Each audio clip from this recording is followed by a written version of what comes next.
দ্বিতীয় বিশ্বযুদ্ধ কত সাল থেকে হয়?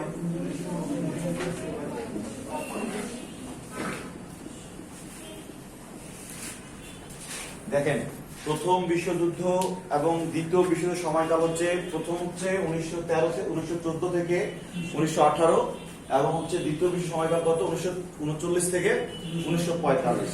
দেখেন, এই দুই বিশ্বযুদ্ধের পরে পরবর্তী সময়টাতে অর্থাৎ 1945 সালের পরে পুরো বিশ্বে যে একটি রাষ্ট্রের অধীনে বা একটি রাষ্ট্র আধিপত্য বিস্তার করে পুরো বিশ্বকে শাসন করা শুরু করে, সেই এই সেকেন্ড ওয়ার্ল্ড ওয়ার পরে জার্মানিকে পরাজিত করে দুটি পরাশক্তি উত্থান হয়। একটা হচ্ছে ইউনাইটেড স্টেট মানে USA, United state of America, এবং হচ্ছে সোভিয়েত ইউনিয়ন।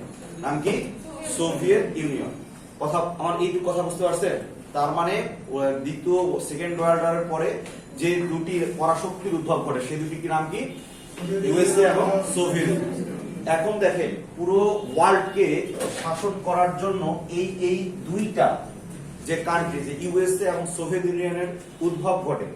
কিন্তু পুরো বিশ্বকে যখন পরিচালিত করা হবে, পরিচালনা করে দুই শক্তিতে একই সাথে করা সম্ভব না। সম্ভব?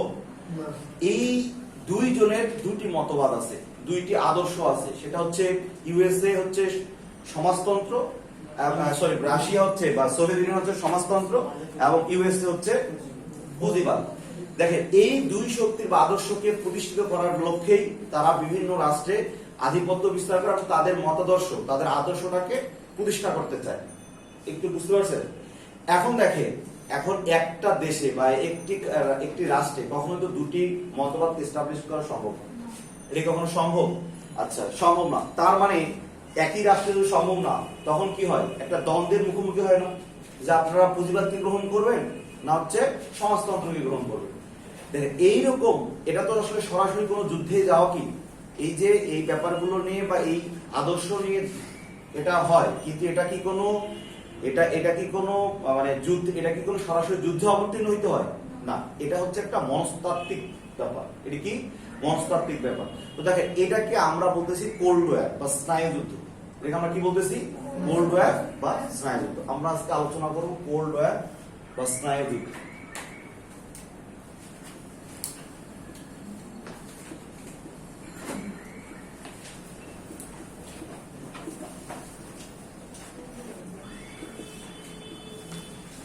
লিখেন, কোল্ড ওয়ার বা স্নায়ুযুদ্ধ, একে মনস্তাত্ত্বিক যুদ্ধ বলা হয়।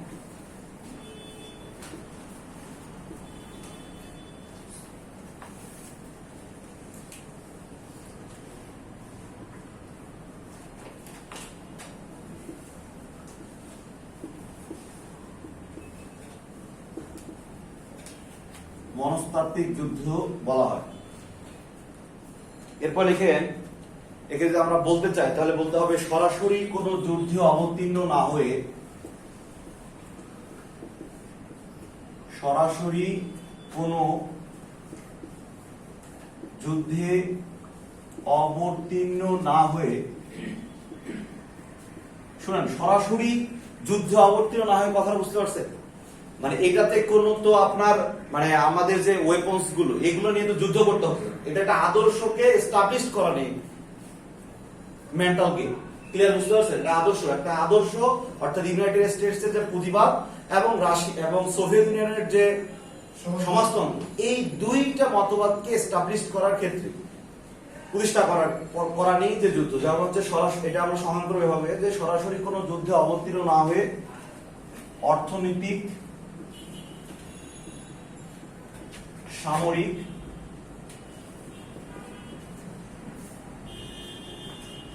সংস্কৃতি,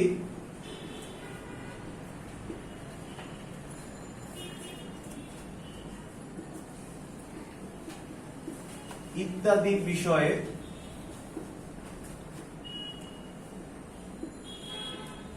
কৌশলগত পরাভূত হবে। মানে এই সমস্ত এই দিকগুলো নিয়ে যে কৌশলগত ব্যাপারটা, সেটি হচ্ছে কোল্ড ওয়ার বা স্নায়ুযুদ্ধ।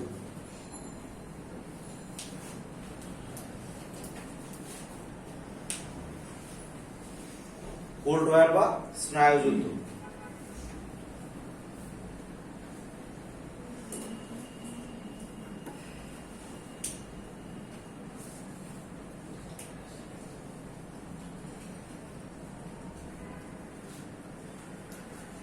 সবাই ফোন সাইলেন্ট করে রাখেন।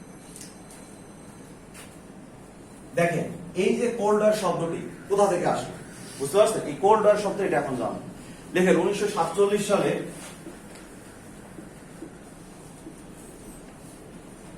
আমেরিকান চিন্তাবিদ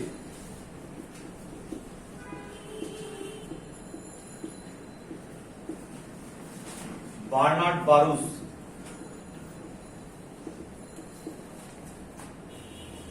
সর্বপ্রথম কোল্ড ওয়ার শব্দটি ব্যবহার করেন। 1947 সালে আমেরিকান চিন্তাবিদ বার্নার্ড বারুচ সর্বপ্রথম কোল্ড ওয়ার শব্দটি ব্যবহার করেন। 1947 সালে আমেরিকান চিন্তাবিদ বার্নার্ড বারুচ সর্বপ্রথম কোল্ড ওয়ার শব্দটি ব্যবহার করেন।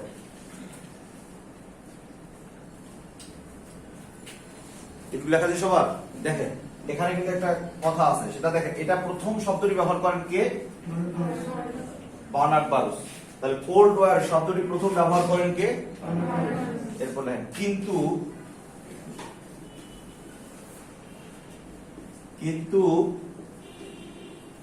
1947 সালে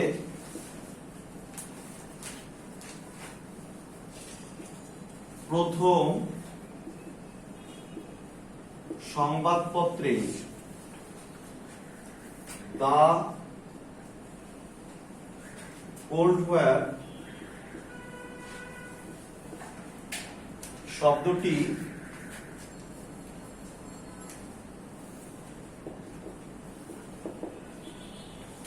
প্রথম সংবাদপত্রে দা কোল্ড ওয়ার শব্দটি ব্যবহার করেন Walter Lippmann.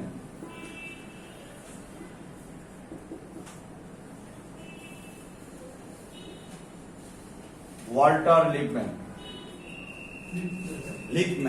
Walter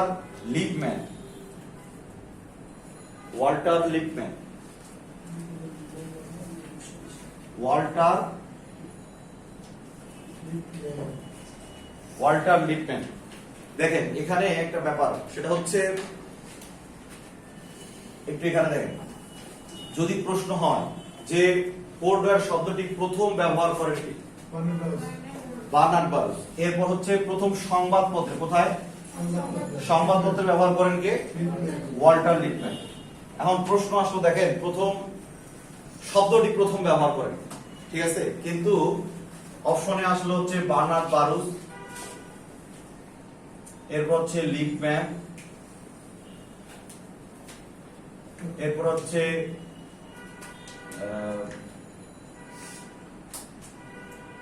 Barack Obama বা বাইডেন বা এরপর উইনস্টন চার্চিল। এখন দেখেন আনসার কি হবে বলেন দেখি? বারুচ হবে, কিন্তু এখানে বারুচ এখন অপশনে নাই, এই নিচের চারটা অপশন আছে, আনসার কি হবে? বুঝতে পারছেন? আর এই দুটোর ভিতর যে কোনো একটা অপশন থাকতে পারে, বারুচ অপশন থাকতে পারে, অথবা হচ্ছে ওয়াল্টার লিপম্যান থাকতে পারে। দুইটা থাকলে যেটা এক্সাক্ট আছে সেটা যে প্রথম ব্যবহার করেন কে? প্রথম ব্যবহার করেন কে?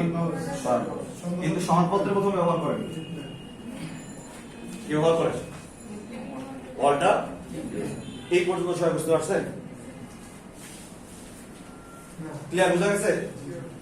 ওকে, তাহলে দেখেন আমরা যে সহজ কথায় বলতে পারি যে কোনো সরাসরি যুদ্ধে বা কোনো প্রথাগত যুদ্ধে অবতীর্ণ না হয়ে দুই মতবাদকে প্রতিষ্ঠিত করার লক্ষ্যে তারা যে ভাবের অবতীর্ণ করে এবং কৌশলগত দিক থেকে তারা তাদের অবস্থানে থেকে তাদের মতাদর্শ প্রতিষ্ঠা করতে চায়, এই নিয়ে যে দ্বন্দ্ব সেটি হচ্ছে আমাদের কোল্ড ওয়ার বা স্নায়ুযুদ্ধ। বুঝতে পারছেন? ওকে, এখন দেখেন আমরা এখানে কিছু বিষয় লিখছি যে অর্থনৈতিক, সামরিক, সংস্কৃতি, এই বিষয়গুলো নিয়ে দ্বন্দ্ব হয়, তাই না? এই যে এখানে সেকেন্ড লাইনে কি লিখছি যে অর্থনীতি, সামরিক, সংস্কৃতি, এই বিষয়গুলো নিয়ে কি হয়? দ্বন্দ্ব। এখন দেখেন এই বিষয়গুলো নিয়ে কেমন দ্বন্দ্ব, এটা আমরা সলভ করব। এই সাউন্ড করবেন না, লাস্ট বের করে দেব।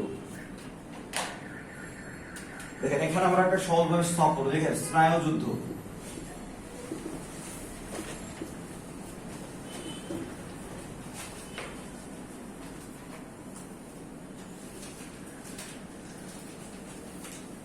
সংস্কৃতি, সামরিক,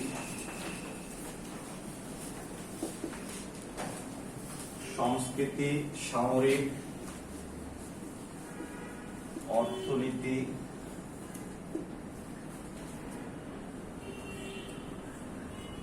এবং রাজনীতি।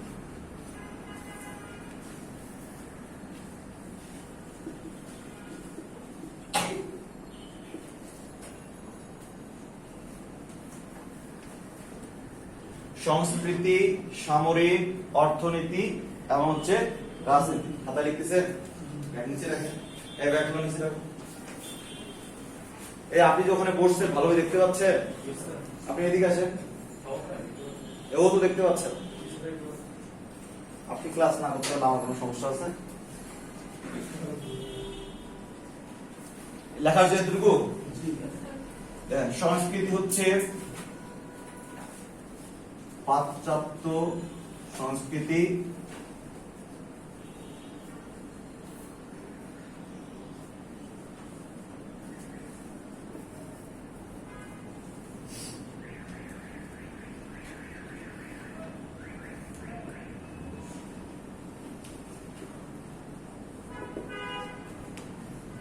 সংস্কৃতি এখানে দুইটা, পাশ্চাত্য সংস্কৃতি, সমাজতান্ত্রিক সংস্কৃতি। সংস্কৃতির পর কি লিখছিলাম?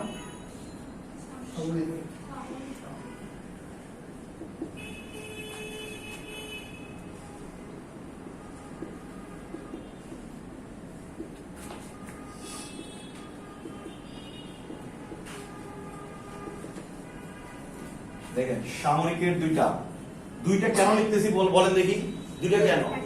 একটা হচ্ছে সমাজতন্ত্র, একটা হচ্ছে পুঁজিবাদ। সামরিক হচ্ছে ন্যাটো আর এটা হচ্ছে ওয়ারসো।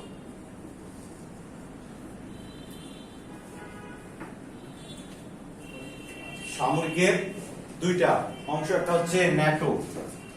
শোনেন এই পাশে এসে করতে পারতাম কিন্তু জায়গা বেশি লাগে, বুঝতে পারছেন? এই জন্য নীতি দিতে গেলাম। সামরিক, তাহলে স্নায়ুযুদ্ধের সামরিকের কয়টি অংশ? এখানেও দুইটি, একটি হচ্ছে ন্যাটো আর একটি হচ্ছে ওয়ারসো। হ্যাঁ,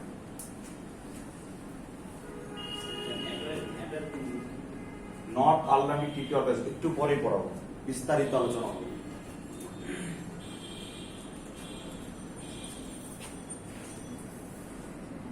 অর্থনীতি,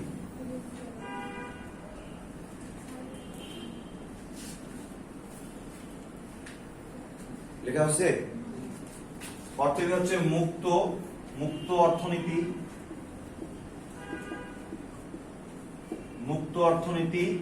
আর এটা হচ্ছে নিয়ন্ত্রিত অর্থনীতি।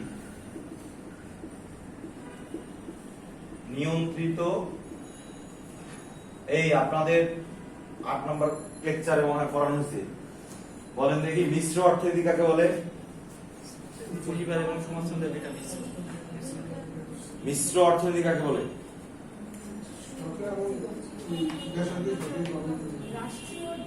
হ্যাঁ, এগুলো সবগুলোই কাট, আপনারা যেগুলো বলছেন একটু বোঝাই বলতে হবে। মানে আমরা সংজ্ঞা কি বলছি, যে ধনতন্ত্র ও সমাজতন্ত্রের গুণগুলো গ্রহণ করে, দোষগুলো পরিহার করে যে অর্থনৈতিক ব্যবস্থা গড়ে ওঠে সেটি হচ্ছে কি মিশ্র অর্থনীতি। তার মানে হচ্ছে যে ধনতন্ত্র এবং সমাজতন্ত্র। ধনতন্ত্র মানে কি? পুঁজিবাদ। তাহলে দেখেন এই দুইটার যে ভালো ভালো দিকগুলো রয়েছে, গুণগুলো আছে, সেই গুণগুলো নিয়ে যে অর্থনীতি ব্যবস্থাটা গড়ে ওঠে তাকে আমরা কি বলতেছি? মিশ্র। এখন দেখেন সমাজতন্ত্র মানে কি? সমাজতন্ত্র বিষয়টা থেকে কি আসে?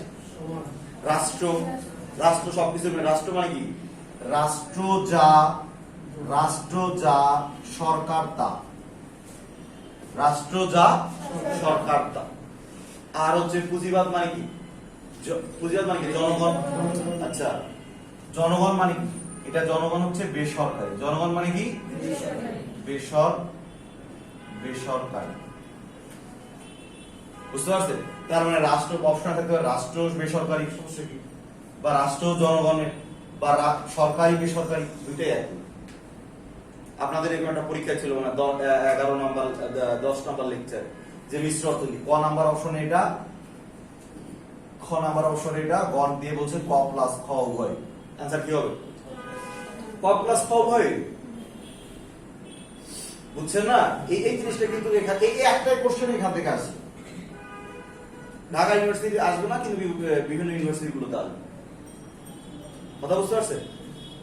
শুনুন, আমাদের যে লেকচার গুলো এই 14টা, এগুলো থেকে প্রতিটা লেকচার থেকে 1 থেকে 2টা প্রশ্ন আপনি পাবেনই, মানে কোনো না কোনো পরীক্ষা আপনাকে দাগাইতে হবে, মানে অ্যাডমিশন টেস্ট রিলেটেড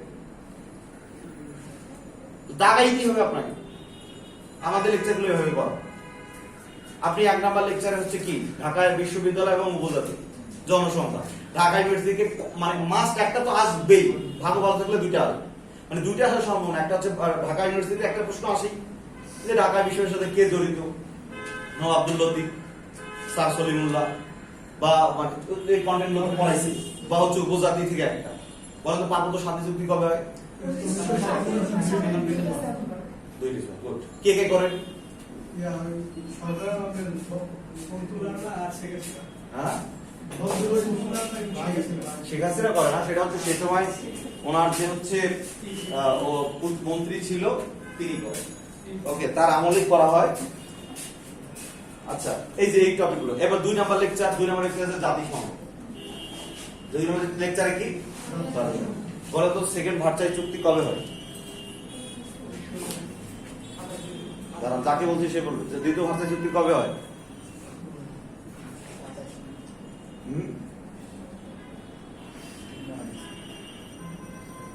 এই যে কথাটা আমি এটা কেন বললাম, কারণ হচ্ছে যদি আমি সহজ বললাম জাতিপুঞ্জ কবে প্রতিষ্ঠা লাভ করে? সেকেন্ড ভার্সাই চুক্তি কার্যকর যখন থেকে হয় তখন থেকে কি শুরু হয়? জাতিপুঞ্জ শুরু হয়, ঠিক না? 28 জুন কত? 1920 না? ভুলে গেছেন তো? এই লেকচার থেকে একটা প্রশ্ন মাস্ট। বলেন 14 দফা কার সাথে সম্পর্কিত? আপনি জানান, বলেন দাঁড়ান। জাতিপুঞ্জের স্লোগান কি?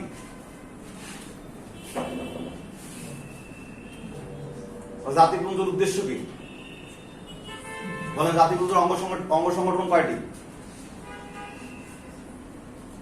যাকে ধরবো সে আনসার করবে।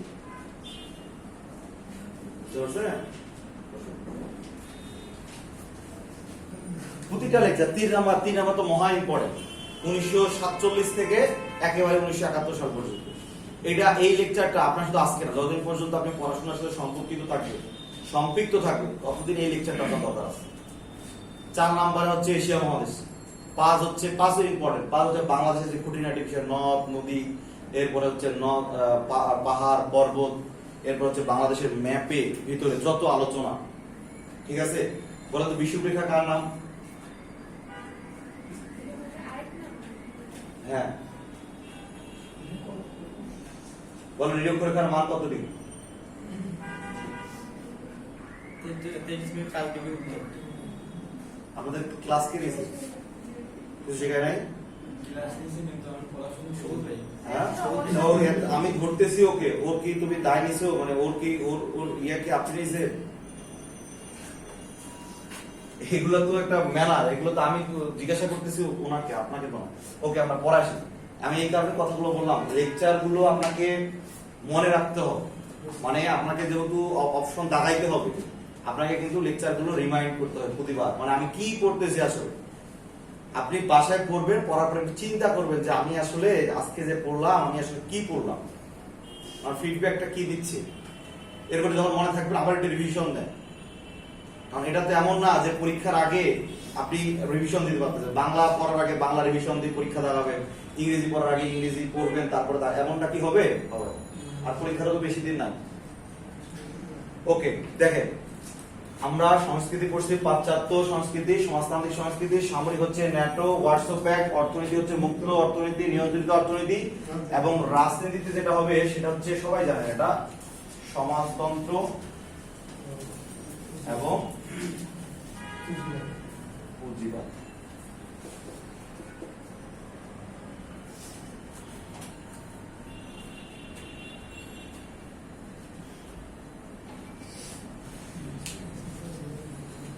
এই তোমার নাম কি? চেনা চেনা মনে হয়। বাড়ি কই? হ্যাঁ? ও প্রথম দিনে বলছিলাম। আপনাদের ক্লাসে তাহলে প্রথম দিন আমি নিয়েছি। বাড়ি কই জানেন? তোমার তাহলে তোমার মতো আমি কাউকে চিনি এমন হইতে পারে। ওকে, এটা লেখা আছে সবার? সবার লেখা হয়েছে? সবার লেখা তো দেখেন এরপরে এখানে দুটা লাইন আপনি লিখেন, আমি নিচে লেখার জায়গা নেই, লিখেন উপর্যুপরি চারটি বিষয়ের ক্ষেত্রে। এই যে এটা লেখার পরে ছকটা লেখার পরে এই নিচে লিখবে যে উপর্যুপরি চারটি বিষয়ের ক্ষেত্রে, উপর্যুপরি চারটি বিষয়ের ক্ষেত্রে, উপর্যুপরি চারটি বিষয়ের ক্ষেত্রে, উপর্যুপরি চারটি বিষয়ের ক্ষেত্রে সমাজতন্ত্র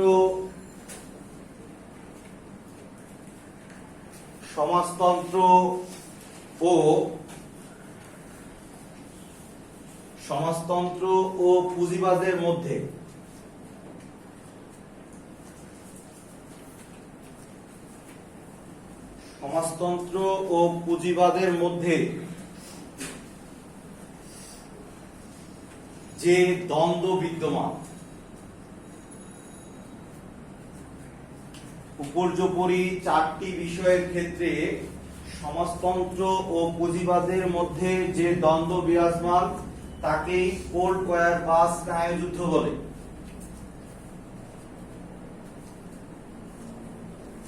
তাকে কোল্ড ওয়ার বা স্নায়ুযুদ্ধ বলে। কোল্ড ওয়ার বা স্নায়ুযুদ্ধ বলে।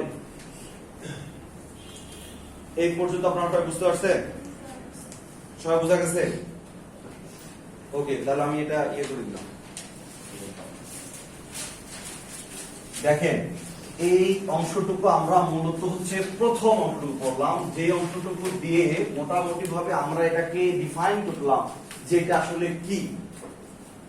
এটা তো আমাদের পড়ার অংশ না, মানে এটা জাস্ট চিনলাম যে বিষয়টা আসলে কি, কেন হইলো, এই বিষয়গুলো কার সাথে সম্পর্কিত, এই বিষয়টা আসলো কোত্থেকে, এইটু বুঝছেন? মানে এটাকে জাস্ট চিহ্নিত করলাম, আমরা এর নামগুলো জানলাম, এটাকে ডিফাইন করতে পারলাম, এতটুকুই। কিন্তু এটা কখন থেকে আসলো, এটা শুরু হলো কিভাবে, এটার উত্থানটা কিভাবে, আমরা এখন সেই বিষয়গুলো নিয়ে আলোচনা করব। আমার কথা বোঝা গেছে? তাহলে স্নায়ুযুদ্ধের উত্থান। দেখেন ভাষার রূপ হচ্ছে এমন, যখন সেকেন্ড ওয়ার্ল্ড ওয়ারের পরে সোভিয়েত ইউনিয়ন এবং আমেরিকা তাদের মতবাদকে প্রতিষ্ঠা করতে চায়, বা তাদের যে পাওয়ার, মাসেল পাওয়ার, এই পাওয়ারটাকে এক্সারসাইজ করতে চায়, তখন কি হলো, তখন হচ্ছে এই আমেরিকা রাশিয়াকে ঠেকানোর জন্য, কাকে ঠেকানোর জন্য? রাশিয়া ও সোভিয়েত ইউনিয়নকে ঠেকানোর জন্য তারা কতগুলো উদ্যোগ গ্রহণ করে, বা কিছু পদক্ষেপ গ্রহণ করে, যেই পদক্ষেপগুলোর মধ্য দিয়ে এই আমেরিকা কি করতে চায়, পুঁজিবাদকে এস্টাবলিশ করতে চায়। আমার কথা বোঝা গেছে? আবার বলি, শুনে নেন। সেকেন্ড ওয়ার্ল্ড ওয়ার পরে যে দুই পরাশক্তির উদ্ভব হইল, সেখান থেকে আমেরিকা যেহেতু নিউ, যে আমেরিকা 1918 সালের পর থেকে এর শক্তি ধীরে ধীরে বৃদ্ধি পায়, ঠিক না? তো এই আমেরিকা কি করলো, 45 সালের পরে সেকেন্ড ওয়ার্ল্ড ওয়ার যখন শেষ হলো, তখন তারা এই তাদের যে দর্শন, তাদের যে মতদর্শ, যে পুঁজিবাদ, এটিকে এস্টাবলিশ করার জন্য তারা কিছু উদ্যোগ গ্রহণ করে। কার এগেইনস্টে? সোভিয়েত ইউনিয়ন বা সমাজতন্ত্রের বিরুদ্ধে গিয়ে তারা কি করে, কিছু উদ্যোগ গ্রহণ করে। তাদের এই উদ্যোগের উদ্দেশ্য কি ছিল? পুঁজিবাদকে প্রতিষ্ঠা করা। বুঝতে পারছেন? ওকে, আমরা প্রথমে হেডলাইন করব এখন, সেটা হচ্ছে আমেরিকার উদ্যোগ।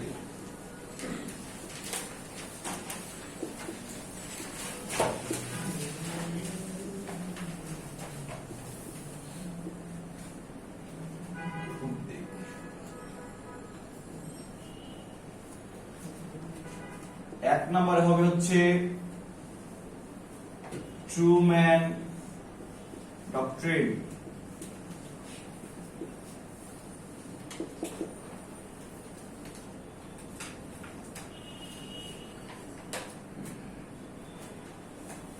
বা ট্রুম্যান মতবাদ, বা হচ্ছে কি ট্রুম্যান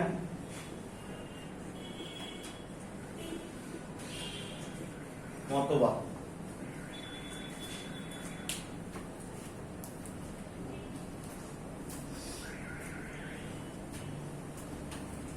এই আপনি বলেন দেখি, আপনি হ্যাঁ বলেন, জাতিপুঞ্জ আনুষ্ঠানিকভাবে কবে বিলুপ্ত হয়? 1945 সালে জাতিসংঘ প্রতিষ্ঠার মধ্যে দিয়ে। কে এবার হাত তুলেন দেখি। 46 1940 সালে। বসে পড়াশোনা করতে হবে, পড়াশোনা না করলে হবে না তো। ওকে, একটু লেখা আছে সবার, একটু সবার লেখা হয়েছে। ওকে, তাহলে আমরা এখন আলোচনা আসি। ট্রুম্যান ডক্ট্রিন লিখে 1947 সালে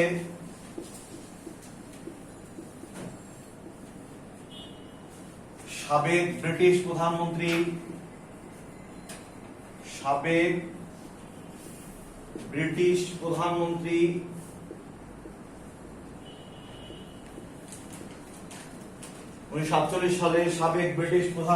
ক্লিমেন্ট অ্যাটলি, 47 সালে সাবেক ব্রিটিশ প্রধানমন্ত্রী ক্লিমেন্ট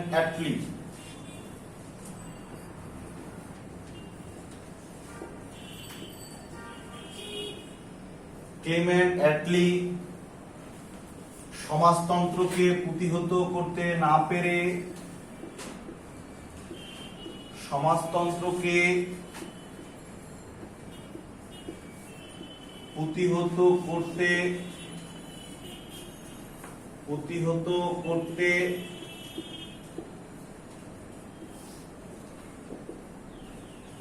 না পেরে 1947 সালে সাবেক ব্রিটিশ প্রধানমন্ত্রী ক্লিমেন্ট অ্যাটলি সমাজতন্ত্রকে প্রতিহত করতে না পেরে সাবেক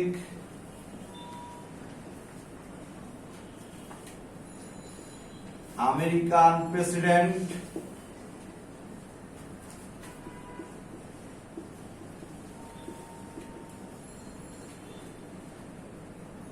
জন হেরি ট্রুম্যান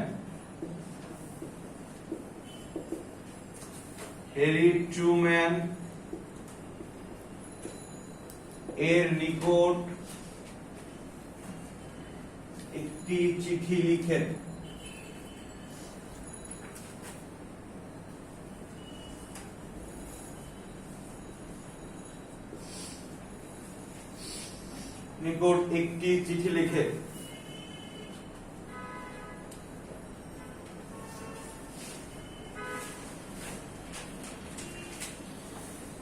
এর পরিপ্রেক্ষিতে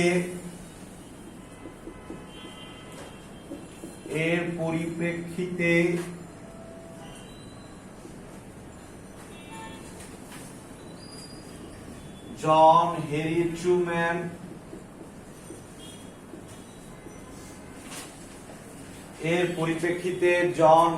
ট্রুম্যান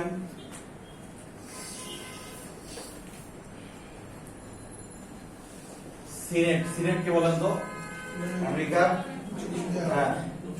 সিনেটে ভাষণ দেন।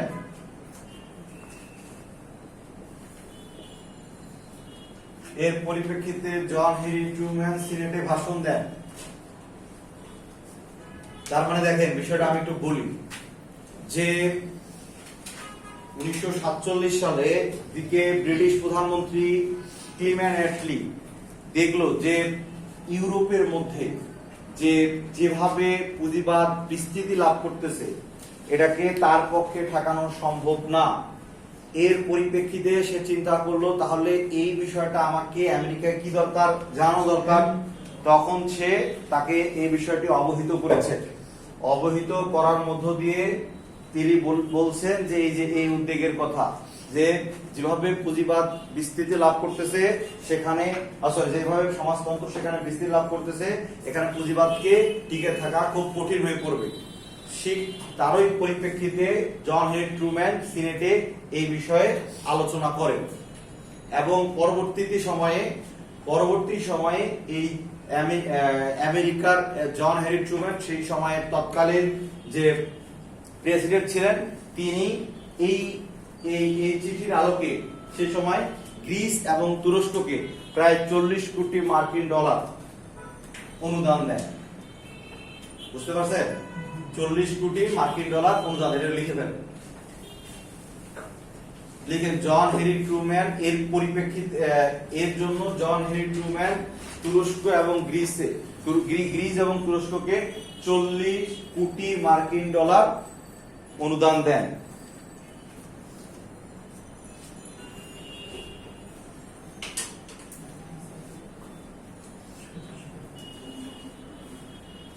গ্রিস এবং তুরস্ককে 40 কোটি ডলার অনুমোদন দেন। 40 কোটি ডলার অনুমোদন দেন। 40 কোটি ডলার অনুমোদন দেন। হ্যাঁ, 40 কোটি ডলার, হ্যাঁ তুরস্ক, গ্রিস এবং তুরস্ককে 40 কোটি ডলার অনুমোদন দেন।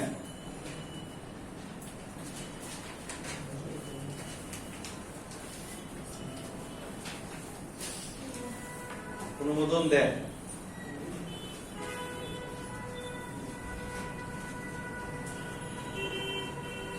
এই পর্যন্ত সবার লেখা হয়েছে?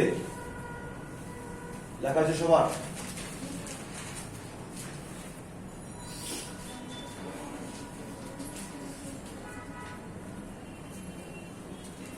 শেষ?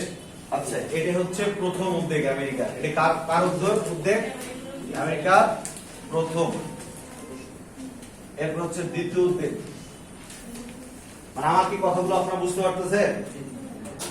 কথাগুলো বোঝা যাচ্ছে? ওকে, 2 আসে, সেটা হচ্ছে মার্শাল প্ল্যান।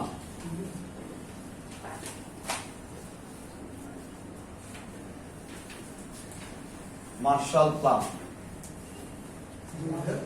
Marshall plan.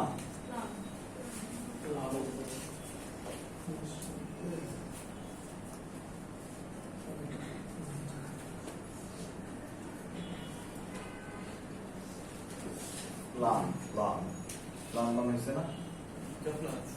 হ্যাঁ, প্ল্যান। আচ্ছা,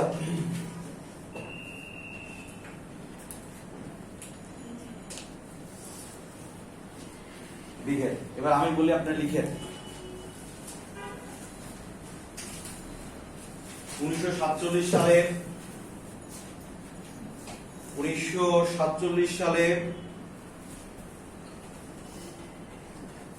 মার্কিন পররাষ্ট্রমন্ত্রী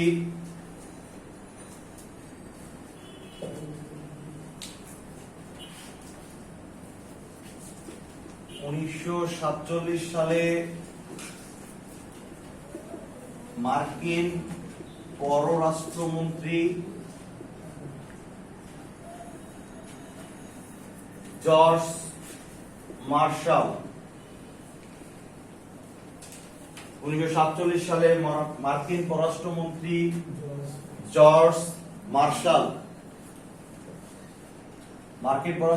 জর্জ মার্শাল ট্রুম্যান ডক্ট্রিনের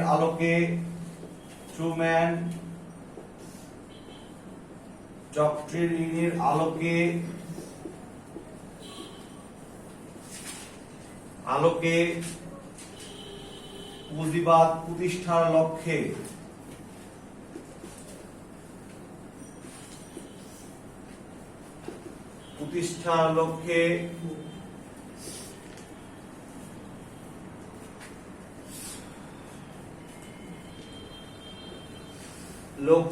আর্থিক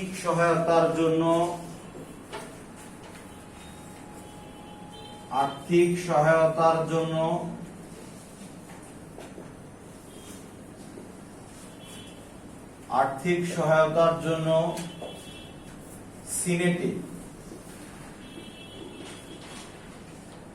সিনেটে প্রস্তাব উত্থাপন করেন।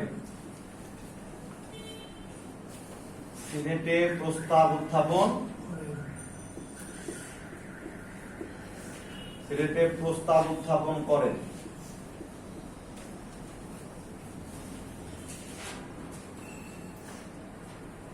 তিনি সিনেটে আর্থিক সহযোগিতার জন্য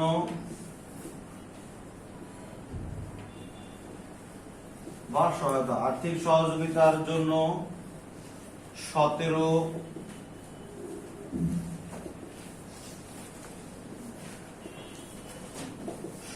বিলিয়ন ডলার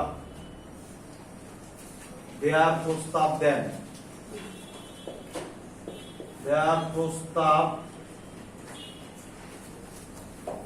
প্রস্তাব দেন আর্থিক সহযোগিতার জন্য 17 বিলিয়ন ডলার দেওয়ার প্রস্তাব দেন। কিন্তু আপনি লিখতেছেন না, সোজাভাবে সোজাভাবে, কিন্তু সিনেট 13 বিলিয়ন ডলার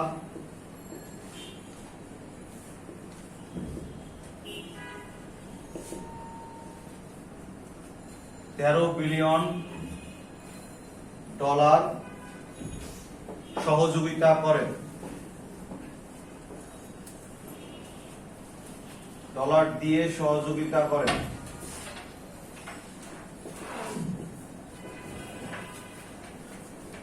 $13 বিলিয়ন দিয়ে সহযোগিতা করেন।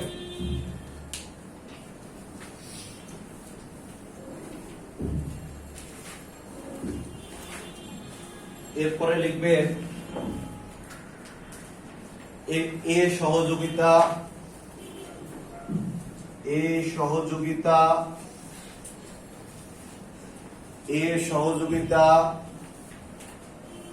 ব্রিটেন ও ফ্রান্স সহ মোট 8টি দেশকে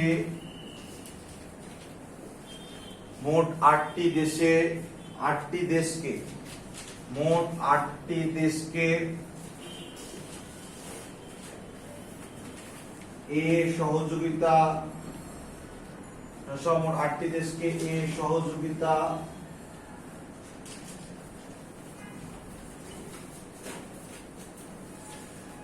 প্রদান করা হয়। ফ্রান্স সহ মোট 8টি দেশকে এই সহযোগিতা প্রদান করা হয়।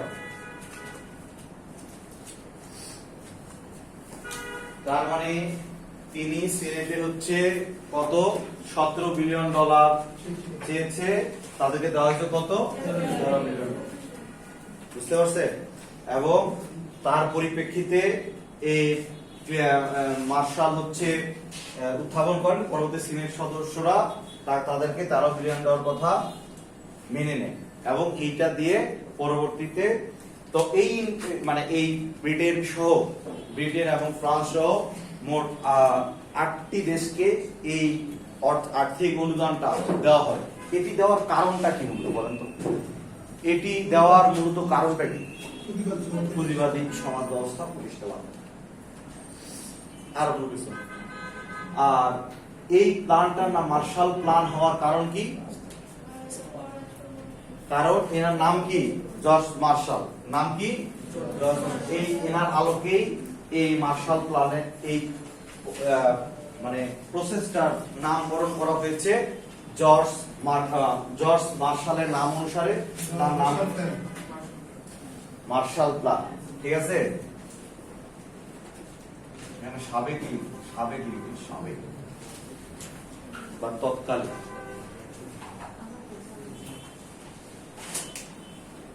এই পর্যন্ত সব লেখা হয়েছে।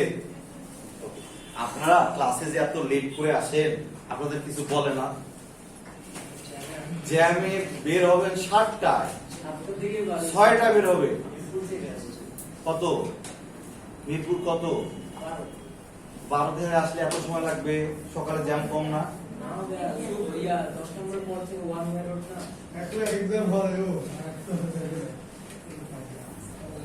এই পর্যন্ত লেখা সবার শেষ? সবার শেষ? এই পর্যন্ত বুঝেন নাই কারা কারা? এমন কেউ আছে? না বুঝার তো কিছু দেখি না আমি। এখন দেখেন, এটি হচ্ছে সেকেন্ড উদ্বেগ, তাই না? এখন আমরা থার্ড উদ্বেগ সম্পর্কে জানবো, আমেরিকা। সেটা আপনার জন্য খুবই এই দাঁড়িয়ে থাকেন আপনি। এখন আমরা যেটা জানবো সেটি হচ্ছে মোস্ট ইম্পর্টেন্ট পরীক্ষা। এখান থেকে এটা কোশ্চেন আসার সম্ভাবনা আছে। খুব খুশি লাগতেছে। যত সময় ক্লাস নিব তত সময় দাঁড়িয়ে থাকতাম। খুব ইম্পর্টেন্ট, খুবই ইম্পর্টেন্ট। এখান থেকে প্রশ্ন হওয়ার সম্ভাবনা আছে। এটা আমরা খুব সুন্দর করে জানবো, খুবই সুন্দর করে এটা জানতে হবে এবং এখান থেকে প্রশ্ন আসার সম্ভাবনা আছে। কারণ বর্তমানে রাশিয়া এবং ইউক্রেনের যে মধ্যে যে দ্বন্দ্ব, তার দ্বন্দ্বের সাথে একটি কারণ হিসাবে সেখানে সম্পৃক্ত আছে, সেটার নাম হচ্ছে কি? ন্যাটো। কথা বোঝা গেছে? ওকে, এর ফুল মিনিং আপনারা সবাই জানেন না? এটা নিয়ে, এই ন্যাটো নিয়ে আপনাদের এর পর্যন্ত মিনিমাম 10টা কোশ্চেনের অ্যান্সার করছেন আপনারা। এটা কি না বুঝে করছেন এতদিন? আপনারা 10 নাম্বার লেকচারে এই ন্যাটোর কোশ্চেন ছিল 3টা, লেকচার শিট আপনারা পড়েন না। এই ন্যাটোর উপরে আপনার কোশ্চেন ছিল 3টা 10 নাম্বার লেকচারে। আজকে হচ্ছে 13 নাম্বার লেকচার। আপনার মানে লেকচার শিট প্রথম দিনের ক্লাসে তো আমি ক্লাস নিয়েছিলাম আপনাদের কাছে, যদি ঠিক হয়ে থাকে। আর আজকে 13 নাম্বার। এটা তো বলার কথা, আমি বলছিলাম যে লেকচার শিটের ফার্স্ট পেজটা সুন্দর করে আপনাকে মুখস্থ করতে হবে। আপনার এখন মার্কস হচ্ছে 30, 30 মার্কস পাওয়া খুবই সহজ। 30-এর মধ্যে 20 পাওয়া খুবই সহজ, একটু যদি শুধু পড়াশোনা করেন, খুবই সহজ। আপনাদের এটা নিয়ে 3-4টা কোশ্চেন হয়ে গেছে, আর আপনি আজ পর্যন্ত এটা বুঝতে পারছেন এটা কি। খুব দুঃখজনক, খুবই দুঃখজনক। আজকে ক্লাস নেওয়ার, আপনাদের ক্লাস হওয়ার প্রায় 2 মাস হচ্ছে, প্রায় 2 মাস। 2 মাসে আপনারা এগুলো বলতে পারছেন না, খুবই খারাপ। বসে ন্যাটো নর্থ আটলান্টিক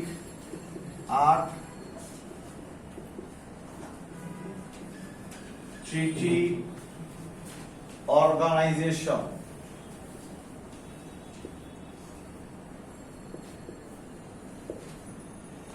এর ফুল মিনিং হচ্ছে নর্থ আটলান্টিক ট্রিটি অর্গানাইজেশন।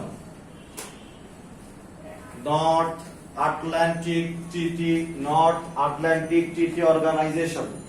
কথা বোঝা গেছে? এর ফুল মিনিং ভুল হবে আবার? কেউ ধরলে পারবেন না এমন হবে? সবাই বলেন ফুল মিনিং কি? আবার বলেন। Very good. এবার আসেন, দেখেন এই ন্যাটো যখন প্রতিষ্ঠিত হয়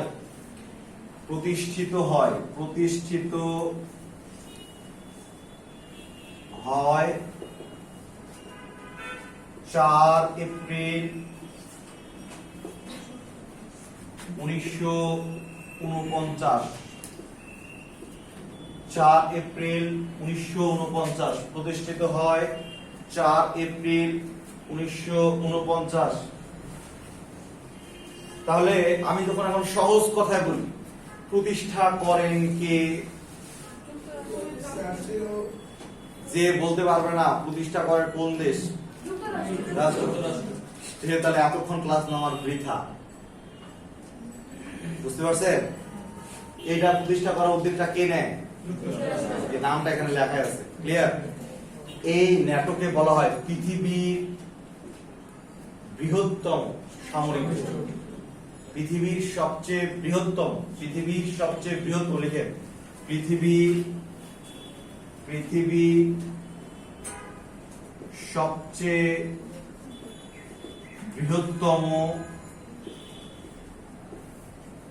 বৃহত্তম যা বড় তা, ঠিক আছে, বড় সামরিক জোট, কি জোট? সামরিক জোট। পৃথিবীর বা হচ্ছে বিশ্বের সবচেয়ে বৃহত্তম বা বড় সামরিক জোট নাম হচ্ছে ন্যাটো। নাম কি? ন্যাটো। পৃথিবীর বা বিশ্বের সবচেয়ে বৃহত্তম সামরিক জোটের নাম কি? ন্যাটো। এই প্রশ্ন সবাই বুঝছেন? লিখেন প্রতিষ্ঠাকালীন সদস্য, প্রতিষ্ঠাকালীন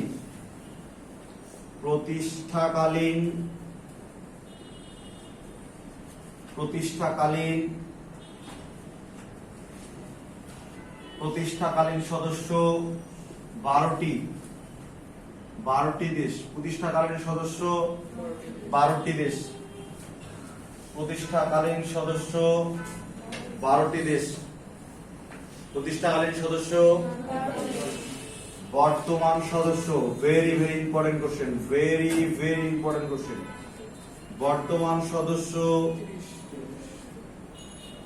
30টি। বর্তমান সদস্য কতটি? 30টি। প্রতিষ্ঠাকালীন সদস্য 12টি আর বর্তমান সদস্য হচ্ছে 30টি দেশ। বর্তমান সদস্য কতটি দেশ? এরপর লিখেন সর্বশেষ সদস্য, সর্বশেষ সদস্য উত্তর মেসিডোনিয়া। উত্তর মেসিডোনিয়া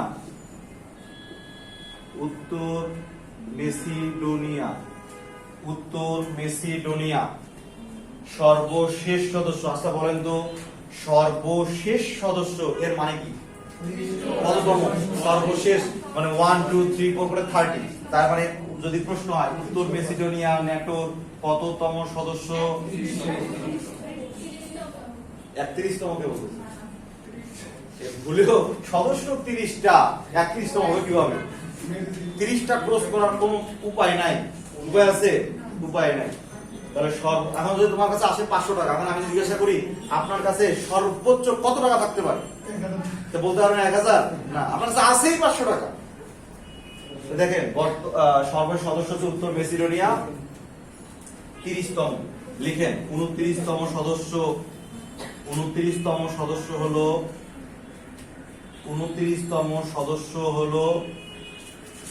মন্টিনিগ্রো।